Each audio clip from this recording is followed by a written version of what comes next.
Amici di Calcio Napoli 24 TV, buongiorno e benvenuti alla nostra consueta rassegna stampa mercoledì 21 settembre 2022. Un saluto da Claudio Russo, saremo assieme circa un quarto d'ora fino alle ore 10 e poi spazio alla nostra programmazione. Un ringraziamento speciale ad Emanuele Bernardo in cabina di regia e possiamo andare a vedere subito chiaramente le prime pagine dei quotidiani direttamente partendo dalla Gazzetta dello Sport che parte col titolo "Inter e Juve spacca Italia, sono ancora da scudetto?" Rispondono i 3 saggi, ovvero Arrigo Sacchi, Dino Zoff e Claudio Ranieri. Di spalla a destra l'intervista a Pierre Kalulu, difensore del Milan, il mio Milan da bis con Pioli, Maldini e Ibrahimovic. Adesso sono grande.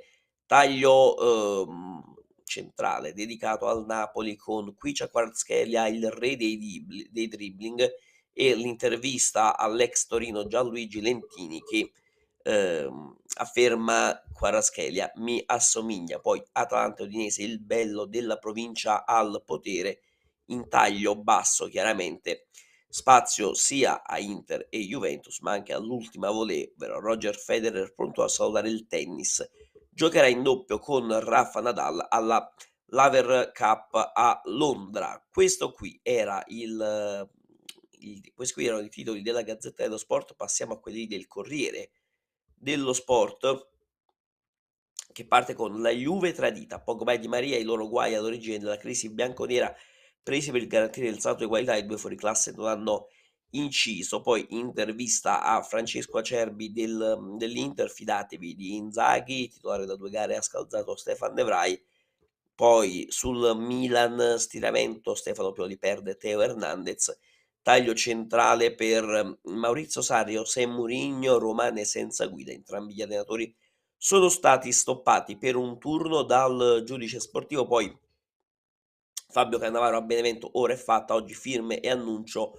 Un altro campione del mondo del 2006 parte dalla Serie B. Poi in taglio basso chiaramente, sotto le notizie dedicate a Cannavaro e alla Roma: "A casa di Pep per sognare la Serie A, l'inviato del Corriere dello Sport con il Palermo nel centro del Manchester City dopo il cambio di proprietà avvenuto nei mesi scorsi". Passiamo a Tuttosport.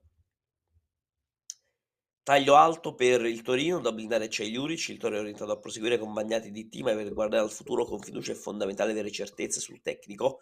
Solo un progetto convincente può evitare l'addio dopo 2 anni come a Verona. Poi mercato Juve, scouting, colpi sostenibili e coraggiosi, la società pensa una strategia sul modello di Milan e Napoli e quindi cambia tutto per quanto riguarda la strategia della Juventus. Taglio centrale per Conte ed il Tottenham, quel rinnovo in sospeso, viste le difficoltà di Max Allegri. Sulla sinistra invece Milan, Teo Stirato ci prova per la Juve, Inter il mercato ha sbriciolato il muro e poi il campionato mondiale di Formula 1 del 2023, il Gran Premio di Montecarlo c'è, la novità chiaramente è Las Vegas negli Stati Uniti. Abbiamo anche la prima pagina del Mattino di Napoli, il quotidiano cittadino, che apre chiaramente con la cronaca Putin, la minaccia nucleare, e nel taglio basso chiaramente c'è anche uno slot dedicato al Napoli, la confessione di Giacomo Raspadori, che ha parlato del Napoli proprio in conferenza stampa a Coverciano con la nazionale. "Qui è cambiata la mia vita". È cambiata la vita di Giacomo Raspadori e magari anche durante, il Calcio Napoli 24 Live, Vincenzo Grandino e i suoi ospiti, potete risentire e rivedere le parole di Giacomo Raspadori, però ha parlato anche Fabian Ruiz. Quindi possiamo andare subito su calcionapoli24.it per andare a leggere le sue dichiarazioni. "Non potevo dire di no al Paris Saint-Germain, il Napoli ed io volevamo trovare una sistemazione in azzurro, i primi mesi sono stati molto difficili". Andiamo proprio a leggere le parole del centrocampista ex Napoli rilasciate al quotidiano spagnolo El País. "Perché era ora di lasciare il Napoli?" chiedono. "Arriva un'offerta e tutti crediamo che sia molto buona, che non si possa dire di no a un club come il Paris Saint-Germain, per il progetto che stanno facendo, per il club, per la storia". Avevo ancora 1 anno di contratto e sia io che il Napoli avevamo interesse a trovare un'altra sistemazione. Penso sia stata un'ottima scelta. È successo tutto mentre ero concentrato sulla preparazione con il Napoli. I miei agenti mi hanno chiamato per informarmi che il Paris Saint-Germain era interessato. Poi ho parlato con Luis Campos che mi ha spiegato il progetto e dopo anche con l'allenatore Christophe Galtier che mi ha spiegato il suo modo di giocare e le sue idee. Quelle conversazioni sono state molto belle, mi hanno dato fiducia e quella voglia di essere qui con loro, di lavorare insieme al nuovo allenatore del Paris Saint-Germain e poi chiaramente parla anche della, questione legata ai primi mesi, uhm, in cui Fabian chiaramente è stato a Napoli. Un altro calciatore che invece è a scadenza di contratto, ma è rimasto a Napoli, è il portiere Alex Meret, peraltro che è in nazionale. Su Repubblica, cosa racconta il quotidiano: il rinnovo di Meret presto ci sarà la firma, i senatori andati via non credevano più in lui. È molto interessante questo tema, possiamo andarlo a leggere, ad approfondire perché Repubblica racconta che il vento dietro Beretta sta girando e dietro alla sua rinascita c'è anche il cambio della guardia nello spogliatoio, con l'addio in blocco dei senatori che avevano sfiduciato il friulano. I compagni in primis non credevano più in lui e anche per questo gli allenatori di turno si erano affidati al ben voluto Spina. Da lì era cominciata la crisi pure psicologica di Alex Meret, che si sta ritrovando appena smesso di sentirsi sotto esame e presto rinnoverà il suo contratto e quindi il non si può non essere, felici per quanto riguarda il la crescita, la rinascita di Alex Meret per quanto riguarda chiaramente il suo, uhm, rendimento sul terreno di gioco. C'è un'altra notizia che vi andiamo a far leggere proprio su Alex Meret, perché, Alex Meret tra il 3 e il 4 agosto è stato il portiere dello Spezia, se ricordate. De Laurentiis voleva Provedel, c'è un retroscena che andiamo a leggere a questo punto sul Corriere dello Sport. Perché? Perché, ci mancava Keylor Navas, spinto in vano da Jorge Mendes verso il Napoli, e sarebbe saltato il banco per Mancini e per la nazionale a caccia ai nuovi portieri da affiancare a Gigio Donnarumma. Meret sembrava non dovesse rimanere a Napoli, dove lo ha raggiunto Sirigus, vincolato al Genoa, ex peraltro, vice di Donnarumma in nazionale.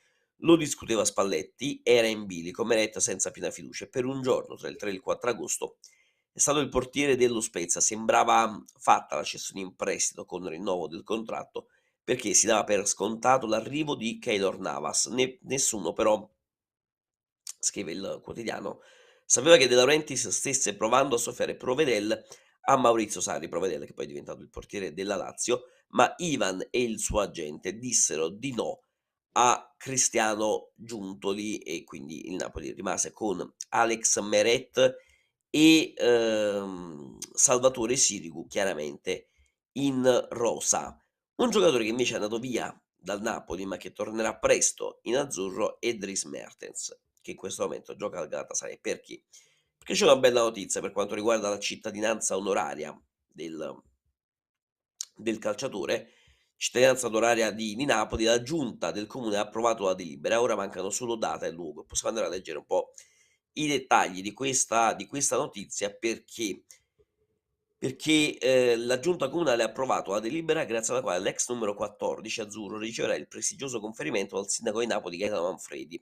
Ne parla Il Mattino. Bisognerà individuare una data e un luogo per la cerimonia e su questo al municipio lavoreranno a testa bassa nei prossimi giorni, ma oramai il semaforo verde è scattato. Ciro Mertens sarà nel giro di poche settimane cittadino napoletano a tutti gli effetti. Da capire anche il luogo, potrebbe essere il Maschio Angioino, potrebbe essere la sala della giunta comunale. Peraltro Mertens il 27 settembre sarà premiato proprio qui a Napoli con un altro riconoscimento.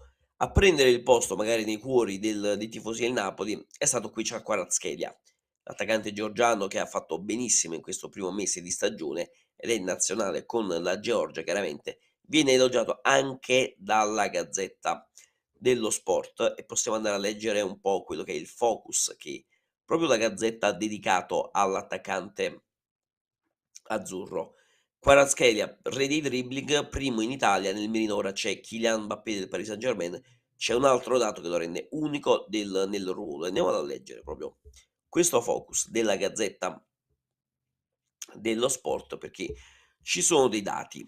Le statistiche ci dicono che è primo in Italia per dribbling tentati, così come il sesto in Champions, ma poi devi anche vedere l'incidenza che tutto ciò ha sulla squadra. Nella sfida con il Milan di domenica, ehm, Kvaratskhelia ha fatto pendere decisamente il piatto della bilancia dalla parte del Napoli. Nella classifica della Champions è sesto nei dribbling, e soltanto Mbappé ne ha realizzato 1 solo in più del georgiano, 7 contro 6, giusto per rapportarsi con i più grandi in Europa, scrive la Gazzetta. Tanti complimenti possono anche ammaliarti, toglierti un po' di concentrazione e anche sana cattiveria agonistica. C'è però un dato confortante, perché in campionato Kvaratskhelia ha recuperato 25 palloni, ovvero 3,57 di media partita, più del doppio, 1,73 di chi gioca nel suo ruolo di esterno sinistro. Chiosa la Gazzetta dello Sport, sarà che forse Kvaratskhelia teme la stampella di Luciano Spalletti. Questa è la Gazzetta dello Sport. Kvaratskhelia. Possiamo andare un attimo alla home page chiaramente di Calcio Napoli 24 per le ultime notizie, prima di chiudere la nostra rassegna stampa di oggi, mercoledì 21 settembre 2022, perché in primo piano abbiamo un'intervista proprio di Fabian Ruiz, poi in evidenza abbiamo l'intervista a Miralem Pjanic sullo scudetto Juventus del 2018, se vi ricordate proprio il fallo, che poi portò nella partita alla vittoria della Juventus contro l'Inter. Ecco cosa accade il giorno dopo a Vinovo, dopo lo 0-1 di Koulibaly, fu la svolta per vincere. Poi, se oggi il Raspadori è un punto fermo della nazionale, è merito di 2 allenatori, vi possiamo fare immaginare quali. Poi il Corriere dello Sport, Rivoluzione Napoli non è improvvisata, un rimpianto appesato nella decisione di Aurelio De Laurentiis. E poi sempre il mattino su Giacomo Raspadori: si sente a casa a Castelvolturno, negli occhi ha ancora la festa a San Siro per la vittoria contro il Milan. Sono le 9:57, cari amici di Calcio Napoli 24, e noi siamo arrivati anche al termine di questa nostra rassegna stampa. Non mi resta che ringraziare voi tutti che ci avete seguito e ovviamente Emanuele Bernardo in cabina di regia. Vi lascio alla programmazione di Calcio Napoli 24 TV, canale 79 del digitale terrestre, in Campania, Napoli e Caserta, e vi do l'appuntamento alle 12 con Calcio Napoli 24 Live, Vincenzo Grenendino e tutti i suoi ospiti per la nostra informazione. Buon proseguimento di mattinata su Calcio Napoli 24 TV.